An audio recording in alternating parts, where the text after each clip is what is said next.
Snoopy శాంచల్లో నేను ఈ కుక్కపిల్లని అనేది తీసుకున్నాను. ఇదైతే చాలా ఫ్రెండ్లీగా, చాలా కూల్గా, పిలవంగానే దగ్గర రావడం కానీ, చెప్పిన మాట వినడం కానీ చాలా అయితే బాగుంది.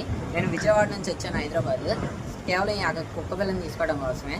అక్కడ దగ్గర ఇలాంటి కుక్కపిల్లలు చాలా ఉన్నాయి. బయట అయితే లాస్ట్ చేసి డబ్బులు పెట్టి కుక్కపిల్లని అయితే కొనకండి. కొని దాని ఫుడ్ కోసం అది కానీ మేపడానికి అయితే చూడకండి. మీరు తీసుకున్న కుక్కపిల్లని మనస్ఫూర్తిగా ఒక పాలన్నం పెట్టినా కానీ తింటది. అలాంటి కుక్కపిల్లని చూసుకొని పెంచుకోండి. అడాప్ట్ చేసుకుని తప్ప కొంటాలు అలాంటివి అయితే పెట్టుకోకండి. అక్కడ దగ్గర ఇలాంటి కుక్కపిల్లలు ఇంకా చాలా ఉన్నాయి, అంటే చాలా ఫ్రెండ్లీగా కూడా ఉన్నాయి. ఒకసారి వచ్చి విజిట్ చేయండి. Thank you.